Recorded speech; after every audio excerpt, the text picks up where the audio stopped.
Welcome to Inside Fur Documents panel discussion. We are going tonight to discuss about the Inside Fur movie, about activism, and the future of the fur farming industry. And I present our panelists. We have honor to have here Ola Wagen, director of the movie Inside Fur. We have animal rights activist Krista Muurimaa, journalist Nina Malmberg, and campaign coordinator Marianna Koljonen from Animalia. First, I would ask what kind of thoughts this movie raised when you saw it. But before that, Ola, could you tell us a little bit how did you get the idea for Inside Fur movie, and what kind of challenges and thoughts did you face during the process of making it? Yeah, well, I've been involved in this issue for quite a few years as an activist. Part of that is that, well, people don't want to see animals suffering, but also that it's, after a while, that's not news anymore. So they quickly lose interest in that animals are still suffering. So I've been previously, or after a while of doing these investigations and that kind of work, I decided to turn the camera more to the activists, because I felt that there was a story there that hopefully would be interesting to people, that would be an angle to show why these people did this and what was going on with the farms. So I made a shorter film about that, and then I've been thinking that I wanted to make a longer film, and around that time Frank came along and decided that he wanted to do his undercover project, and so that seemed like a perfect match for having an interesting story around this issue. Yeah, I don't know if you said about challenges. Yeah, challenges or thoughts during the process. Was there something you didn't expect? No, I'd be skeptical to what we're doing. It's not a big surprise, and of course they tried whatever they could to stop the project when they found out what it was about. Because at first they just knew somebody was making a film about the fur industry. But they knew very little, and then after Frank had finished his project and we started editing, he decided that he wanted to contact all these people personally that he visited and tell them what he'd done, and so to give him room to discuss the issue with him directly. And after that we decided also to show them what we had of the first rough edit to them once they wanted. And then at that point they started to really panic, I think. So then they did what they could, basically, with all sorts of threats of lawsuits or suicide or whatever they could to basically try to stop the film. And when they saw they couldn't do that, after a couple of months, they started this sort of slander campaign against us, where they had this newspaper advertisement and general strategies in the media to try to label us as extremists, or even almost worse things at times. So yeah, but I mean, nothing of that was too surprising, I guess. They've done similar things before.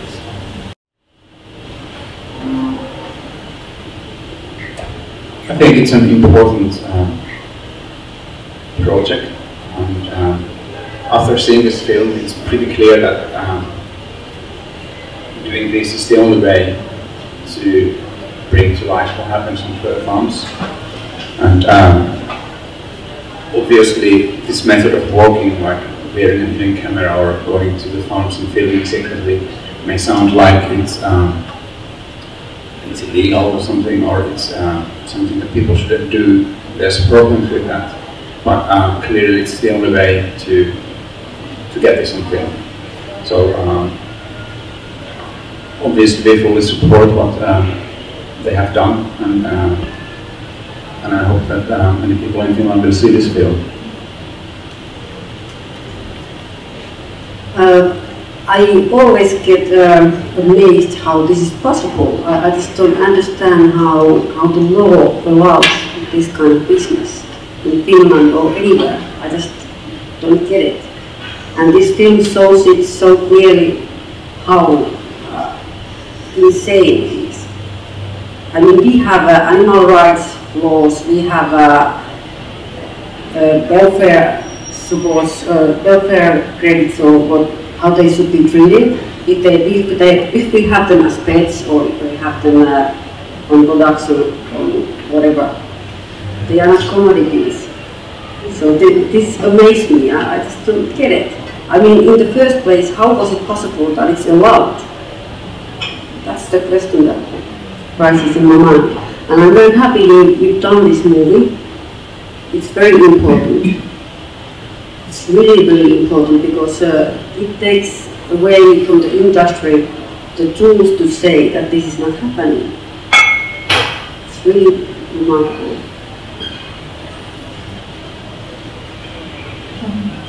Well, yes, I also have to say it's a great movie and it's an important film.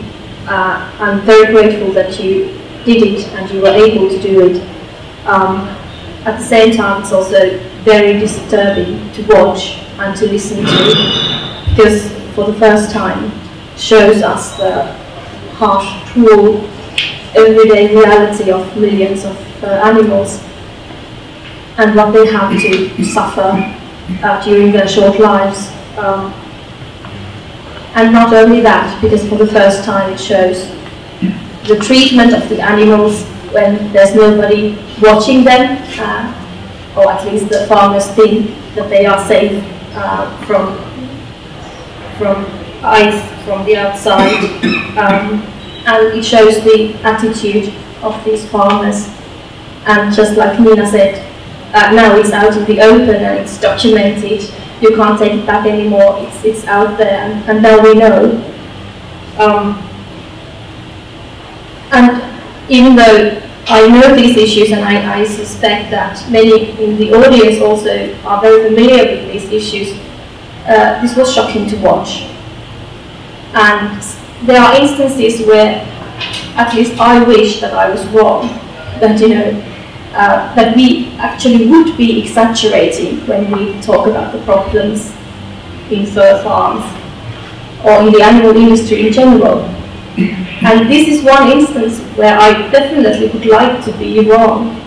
And it's heartbreaking to see that actually everything that we are saying is true, or it's even worse than what we are saying in the public.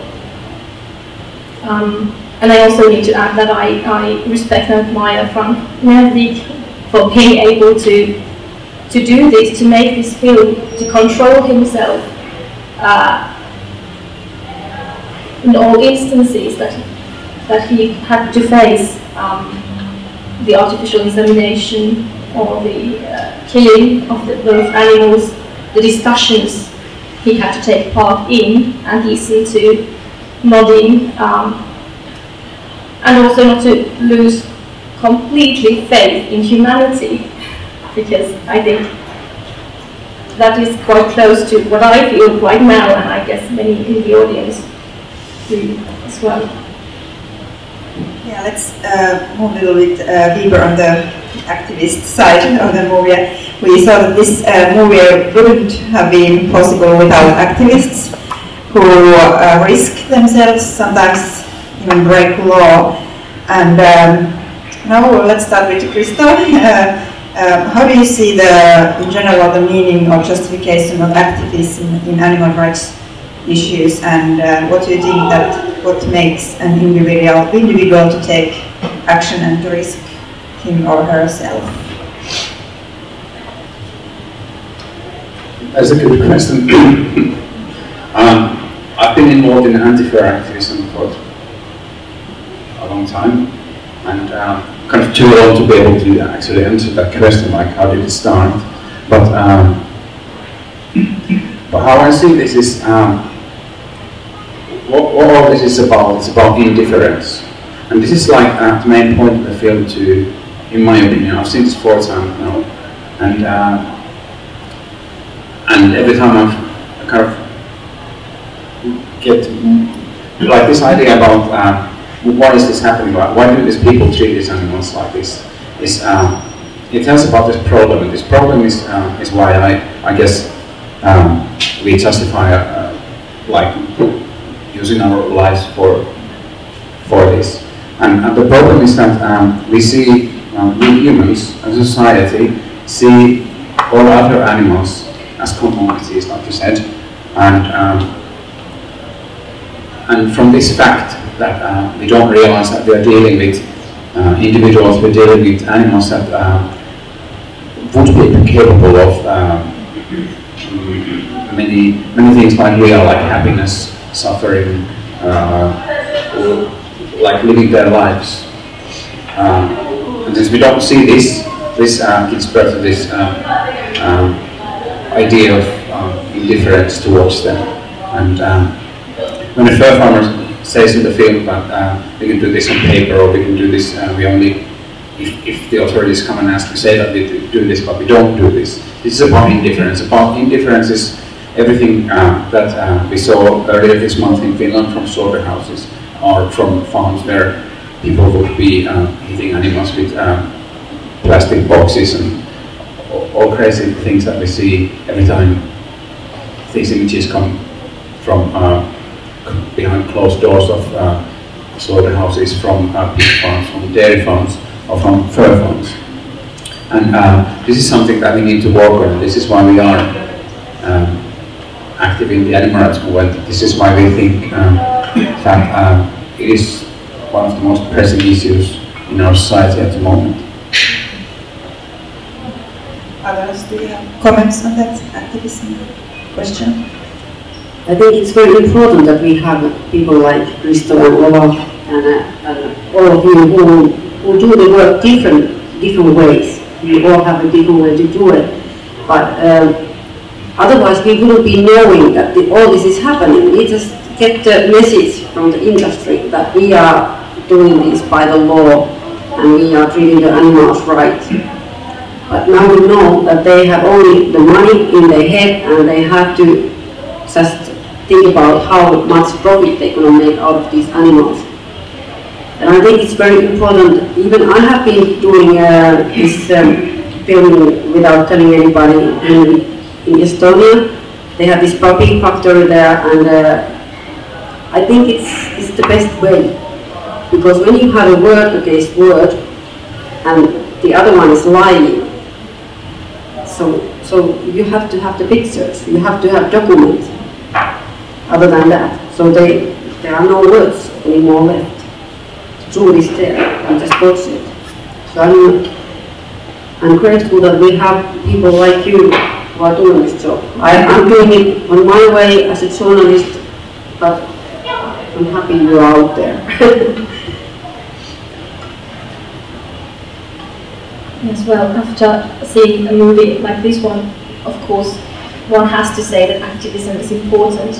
And definitely we wouldn't have reached so many important goals without the videos and the pictures that have been taken also without permission. So activism plays an important role, and in Finland activism sort of fills the void that journalism should be filling. This is the case in many countries, I think, but there are exceptions to this rule as well, such as the UK, which is quite open in their journalism. But there is always room and demand for activism as well, because somebody needs to shed light on what happens when the lights are turned out and off. For example, in animal farms, and when the open doors day is over, and the hospitality towards journalists or public is over as well. But then, representing Animalia, of course, it's also very important that we have such animal advocacy groups that are able to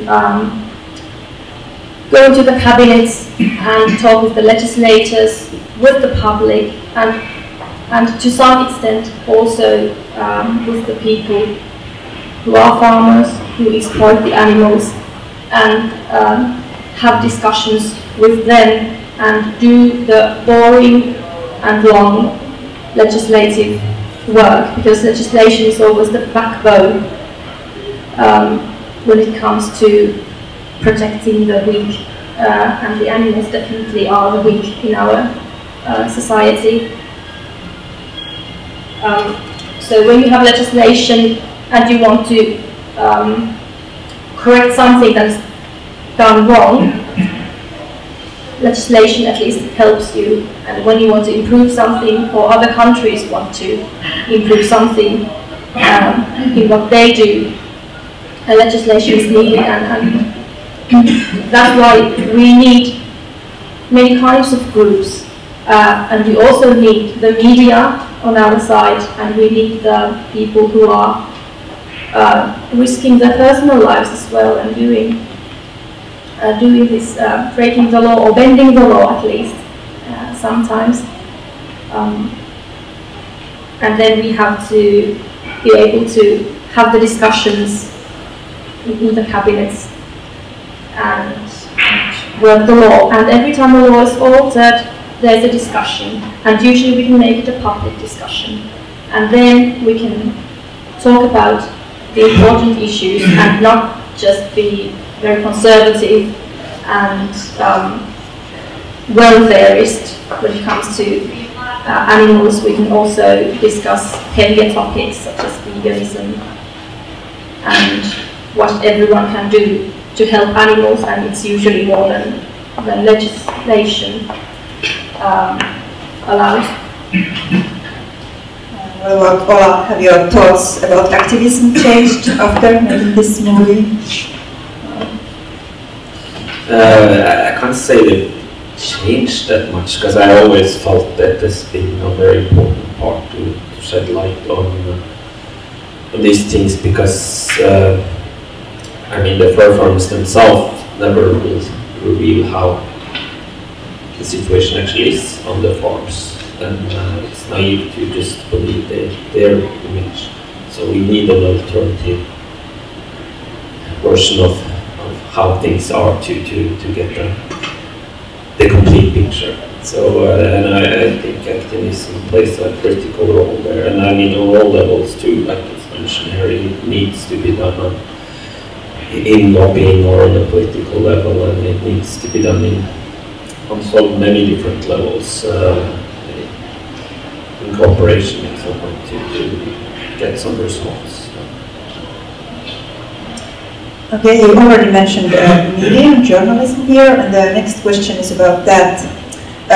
For instance, here in Finland, our media has not written a lot about fur farming or animal rights issues in general either, although people have raised their voices, and we have had demonstrations, and we have now a new report published by animal rights NGOs, but the media is quite silent here. And what do you think about that? What is the role of journalism in animal rights issues? What should they do maybe more? And for Ola, I'd like to ask, how did the media or society took your movie in Norway? Has anything changed, or is there more media coverage for animal rights issues? Yeah, I think it has changed. I don't know, I can't give all credit to the film, but I think in general the campaigns that's been going on over the last few years has changed the public opinion quite a lot. And also, I think especially politically, if I look to Norway and think back 10 years ago or something, animal rights issues or animal issues of any sort wasn't really discussed much in the media, wasn't, especially not on like a higher political level. You wouldn't see high-level politicians discuss these issues, have opinions about them, or be bothered to answer questions about them. These days they do, to a much larger extent, especially, I mean, the fur issue is something, if you see political polls or stuff like that, that all politicians are expected to have an opinion about, today. It's become a relatively high-profile issue. And then that you also have seen other related issues that have come along, stuff like animal police or circus issues to some extent. Some of those topics have gotten more space in the media, I feel. So I mean, it's going in a positive direction. I mean, it's always a struggle to get good media coverage.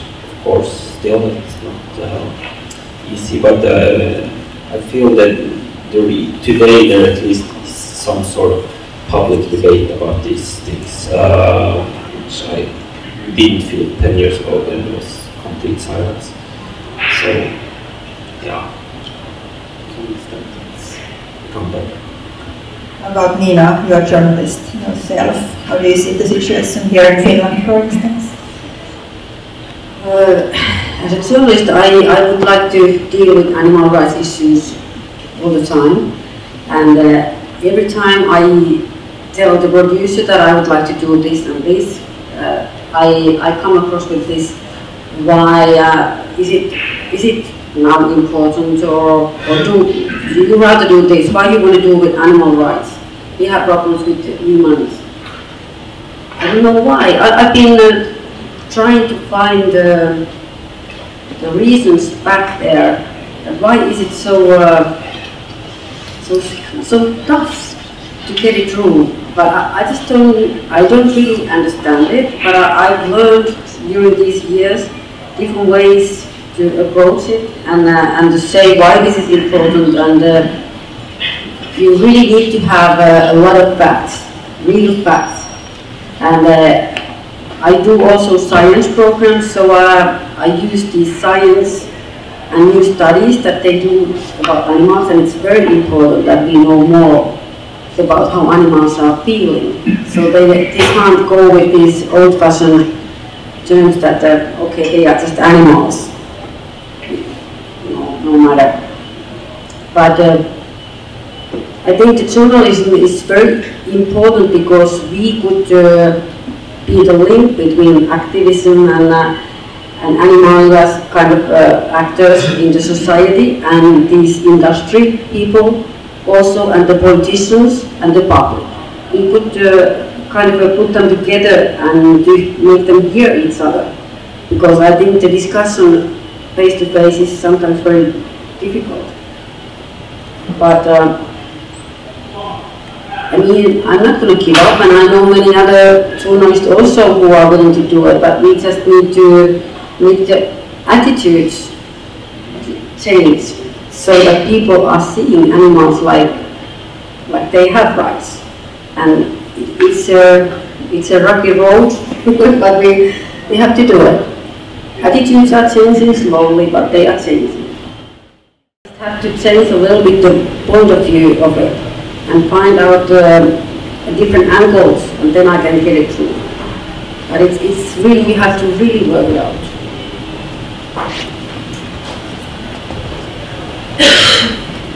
I have to disagree with you about Finnish media not being interested in fur. I think first published secretly filmed videos and pictures from fur farms in Finland in 2010, and then later in 2011. Both times These links were reported in the media in a high-profile way. They were the main news on all TV channels for many days. For more than a week, they stayed in the news, and people were discussing.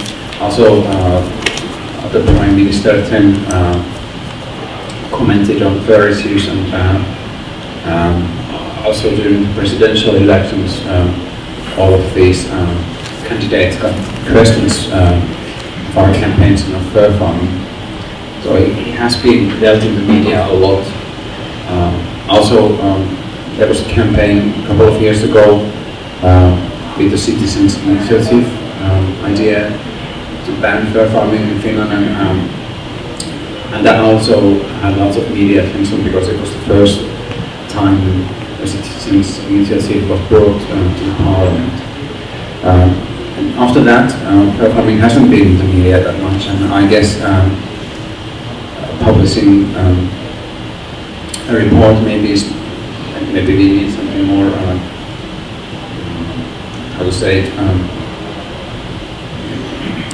something that's more easier to sell to the media. I don't know.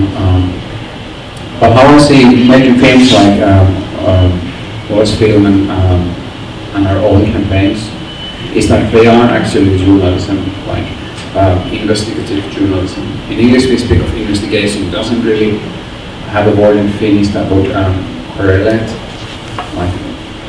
But this is how I see our work. And every time we publish something about animals, some people say that we should get this journalism prize or that sort of thing. So I see our work as something that we kind of fill the gap that investigative journalism isn't doing in Finland. I agree totally, and I think it's very important, and I think the attitudes towards oikeutta eläimille and towards animalia organizations is changing also. I remember the time when they were all always saying, oh, there are those fox girls. You remember that time? I never ever hear that nowadays. So you are taken seriously. That's our most important goal, is to be taken seriously in the society. Like that's I see is the most important thing for the animal rights movement or animal protection movement.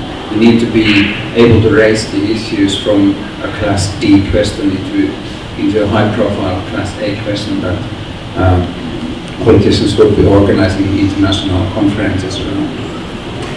Can I answer that? Yeah. And I think you have succeeded because I think the most important thing is that you don't get caught in a lie, or that you would try to make a false argument or anything. That everything that you do is waterproof, and that's very important. So, because if you lose that that you be trusted, that what you say is really correct, then you're going to lose that power that you have now.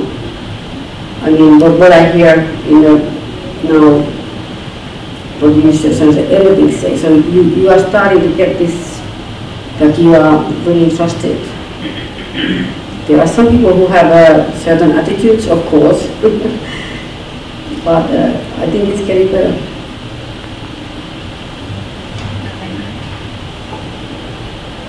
Well, yes, it was very interesting to listen to both of you, and I think that, yes, definitely the new footage, every time it's published, it receives huge media attention, and it's great and it's important, and there's a definite peak, and then it disappears, or at least almost disappears. We can publish the news that Reima overalls are done by slave work in Asia, and it causes commotion and people are upset. But it's very difficult to push into media that actually Finnish fur farming and fur farmers are lobbying and promoting fur production in developing countries almost. or they are promoting the use of fur and fur farming in China. So I think you are both right, but we still have this issue that enough isn't said about animal issues on the media. We should definitely have more. We are not like Germany, which has both ends, both extreme ends of this topic. They have these very positive, promoting, say, animal experiment newspapers or journalists who write very positively about that, and then they have this high anti-vivisectionist approach there as well. We don't have that, and we don't have the bit in between that much either. I do agree with, for example, Elina, who has written 2 books about how meat is produced in Finland, and she's an awarded journalist,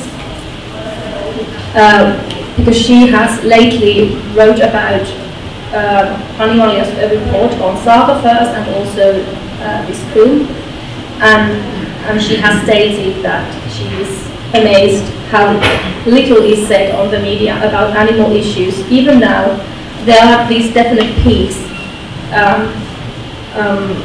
But for example, we just very recently published or in the media very recently Finland's first slaughterhouse videos were published, and the following day Särkänniemi Amusement Park announced that they will shut down their dolphinarium, the only dolphinarium in Finland.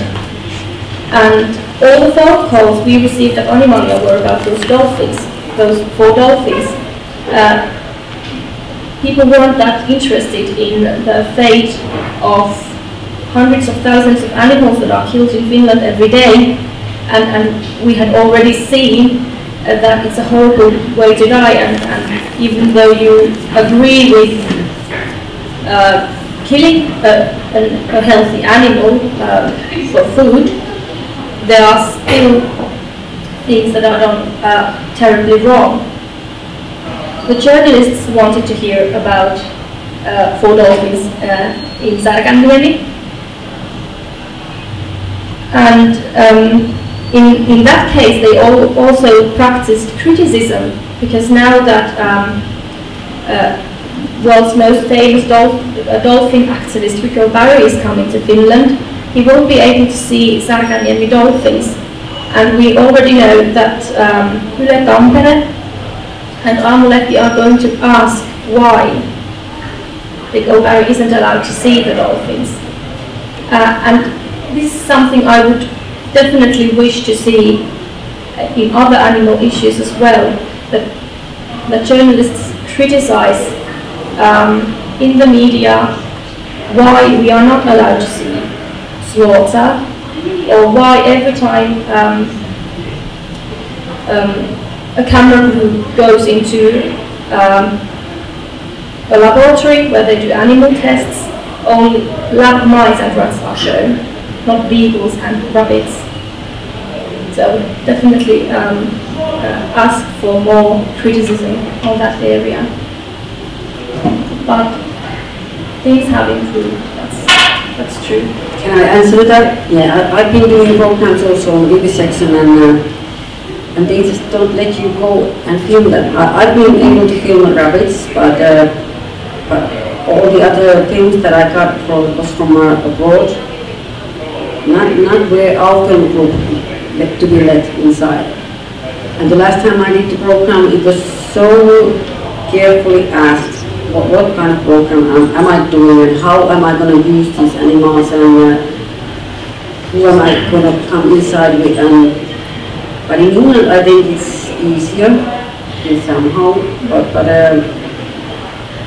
But these are things that they just don't let you in. And that's where you need people like Crystal and Oa. Have you, Nina, tried to get into fur farm, or have you asked permission to go? Yes, and I was in fur farm because I was doing the program about the environment effects.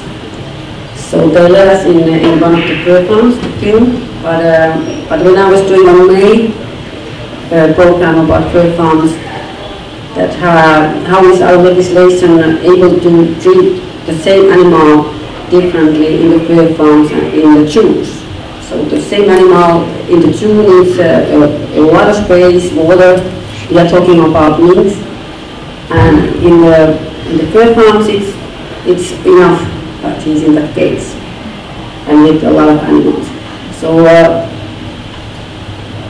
then they said, no, you can't come and film. So and they got so upset that I can't tell you everything here, but it was really not, I don't know what word to use, not nice, and that's what I can say, but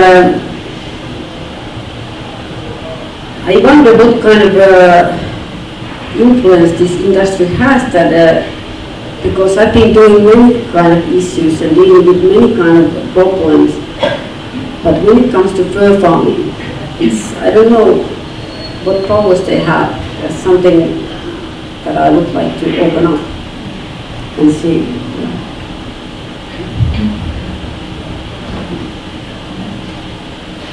I could say that the reason why Animalia didn't get so many phone calls about the slaughter horses was that we got lots of phone calls about this because it was not really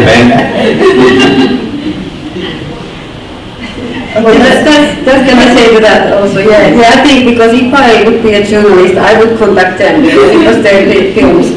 Yeah, and because you pronounced Animalia, so this is how it works in the journalism head. Yeah, of course. Yeah. Of course, and I'm very happy that you received the phone calls, but we just know that usually when Oikeutta publishes something, phones ring in your organization and at Animalia as well. Can I say again? There were a few years ago, Oikeutta was an organization that every producer said, no, don't call them. They are too extreme activists. So that's why I said that you have get your profile up in that sense. I don't know if you like it or not, but okay, let's move on and look a little bit about the future. Well, as we know, northern countries, especially Finland and Norway, are big players in global fur industry. I'd like to ask first, how do you see their role, and what is the responsibility of our countries in fur farming industry, for instance, and also what kind of political actions we need to do if we want to change the situation. We know we have activists, we have journalists, we have ordinary people, but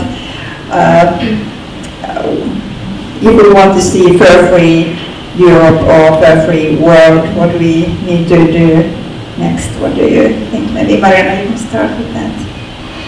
Okay, maybe I would first like to approach the importance of Finland in all of this, because we in Finland have a tendency to undermine or belittle our influence, and when we talk about climate change, we say that, oh, we are so small,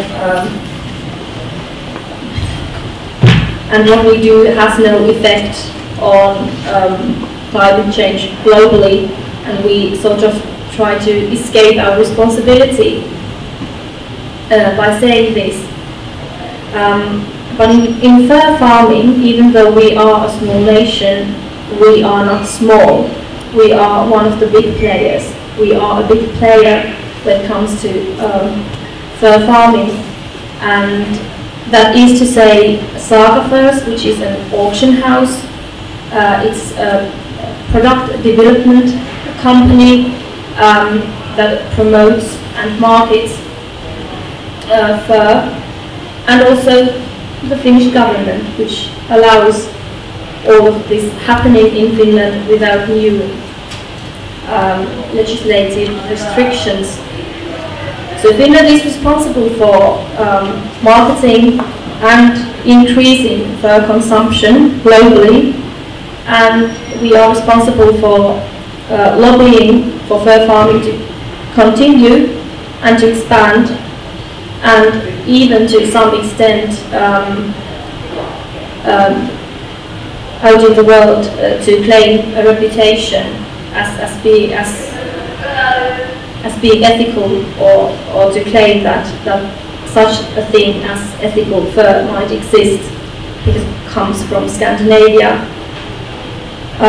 So we often receive the question, if fur farming is banned in Scandinavia or in Finland, wouldn't it just be moved to China? But the newsflash is that fur farming is already in China.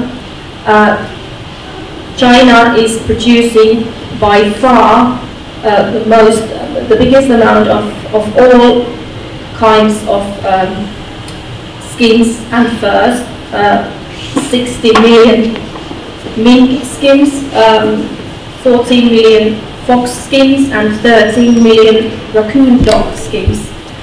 So these are huge numbers, and they outplay the European numbers by and large. And Finland has supported this, and Finland has been involved in making this happen. And Finnish fur farmers also own farms in Estonia, for example, where Nina has also been to, and Finnish fur farmers try to weaken the law there. So definitely we are big, and if fur farming was banned in Finland, it would have an immense impact globally, both in consumption of fur and then the fate of fur farming in other countries. And definitely what we need to do in Finland now is to push for a national ban, but it's very difficult under the circumstances that we have now with our current government. But we should at first probably wake up those MPs who during the discussions about the citizens' initiative that Krista already mentioned agreed that improvements have to be made for the welfare of the animals, because now we know that nothing has been done and nothing will happen. We had a working group writing a new fur animals decree, but it was never signed, and now it's shown off the table, and we don't know when we will grab that piece of paper again. And anyway, we know that there were some very mild improvements in that decree draft, but then there were also points that would actually weaken the welfare of fur animals. And this is something we should now make public, and we should discuss about this publicly and make the Prime Minister answer this question, and the Minister of Agriculture answer this question. Just what oikeutta has sometimes been able to do. What others think are our next steps to ban fur farming? I can say a bit about Norway, maybe, or the situation there, because as I mentioned before, we have been able to raise it as a pretty high-profile issue politically and have a public debate. But the challenge there has been that the political processes are extremely slow. We published the first investigation back in 2008, and there's almost yearly been new investigations, new footage released. If it comes up or it's in the media, many politicians step up and say, well, yeah, we need a ban, or the debate starts going, but then it just, nothing happens. I think one of the failures, if we're going to look at the movement in Norway, I think has been on the political influence or the lobbying or that final step that there hasn't been put enough effort into that. Really, I mean, there are people who work with those kind of things and are very good at it, and credit goes on to them. But at the same time, that's where the industry has been good. They haven't been as good maybe with the media work, as successful in that area, but they have been pretty good when it comes to the political work. And to get a ban to really finalize this discussion, you need successes in that area too, and that I think has been the problem in Norway, and hopefully that will change. But, yeah. About Krista and Nina. Well, I guess it's pretty simple. We need to ban fur farming.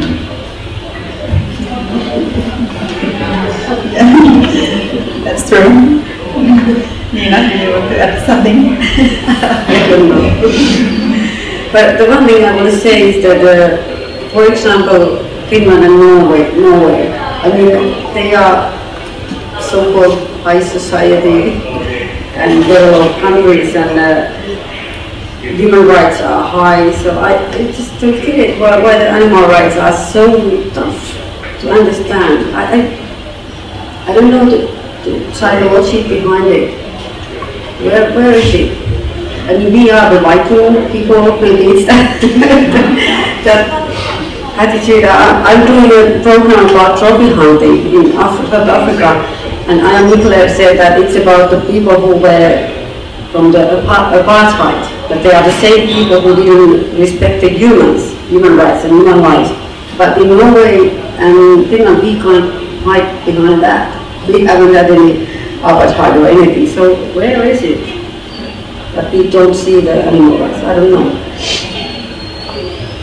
Yeah, I always wonder that how it's possible that some kind of industry can even claim that they are ethical when the basic product is animal in a small cage.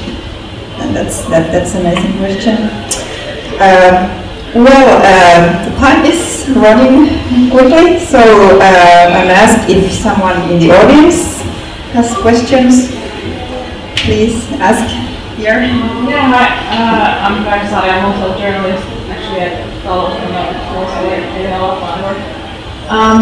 I just wanted to ask Ola, your film has received some criticism on kind of the journalistic choices that you made by adding or mixing clips and stuff like that. And it's been a really interesting conversation on is it journalism or is the kind of footage that actors produce something else. What do you think? Like, how have you responded to the thing? What do you think it's just the industry trying to kind of put some kind of blame on you, or trying to kind of direct the focus elsewhere? What do you think? Well, what you said about mixing images and all that. I mean, the issue has been through the, I don't know the correct term, but the Press Association's ethics board or something like that. And because the fur industry sent a very long complaint about many units. Yeah, most of them basically weren't true. They accused us of things we haven't done. So when you go back and can document what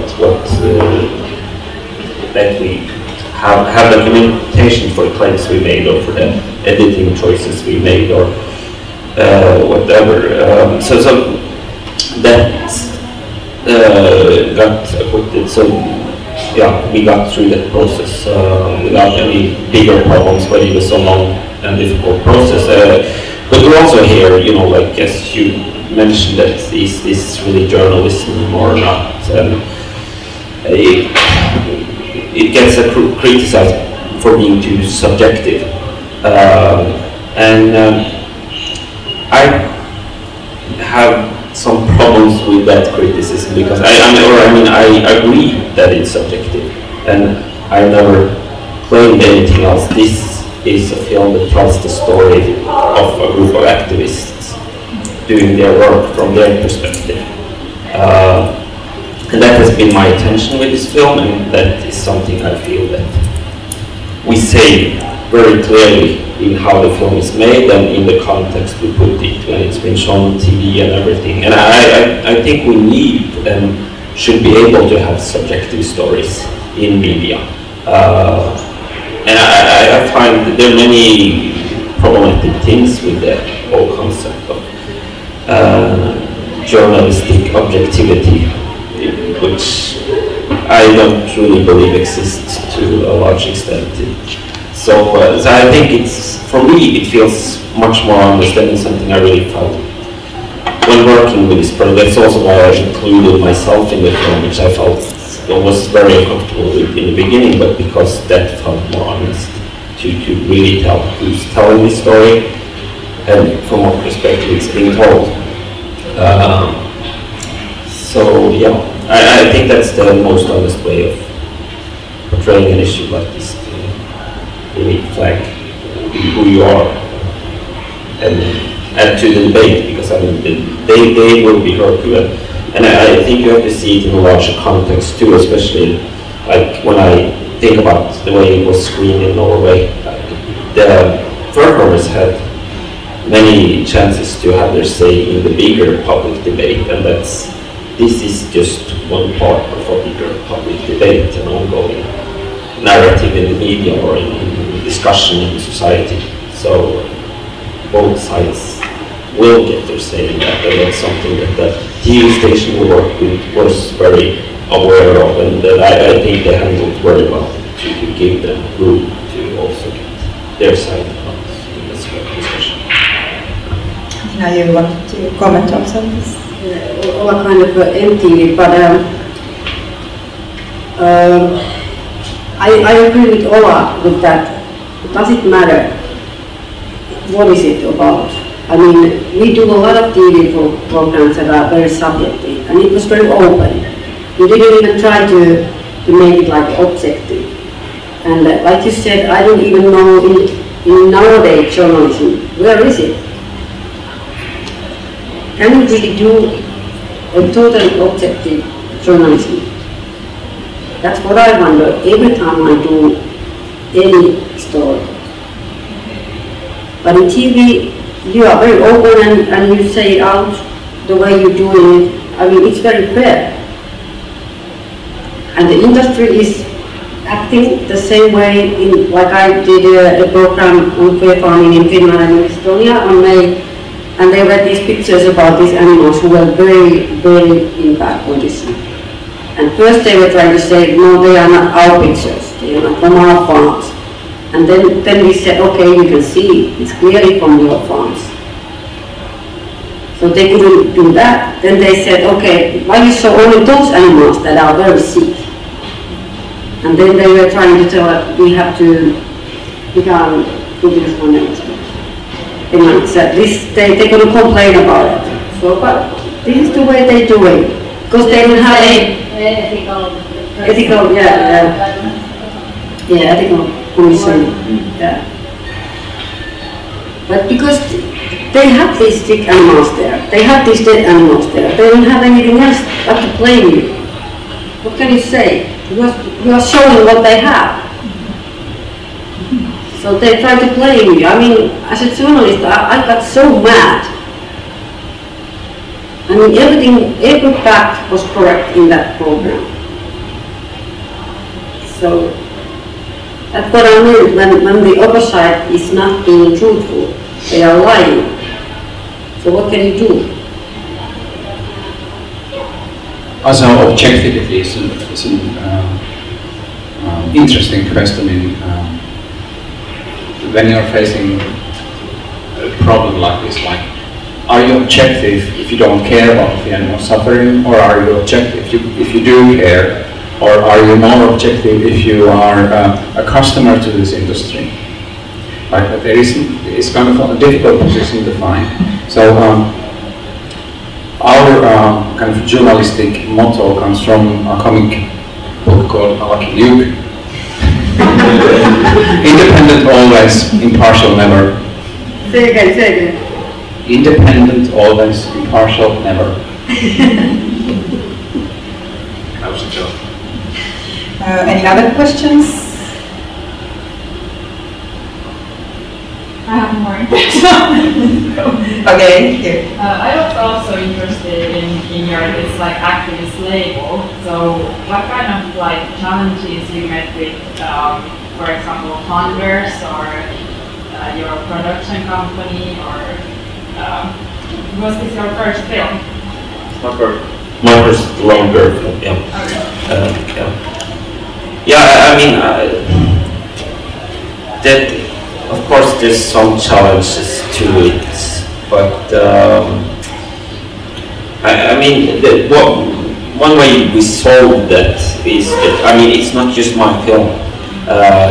I'm the only activist who's been involved in making this film, like the production side,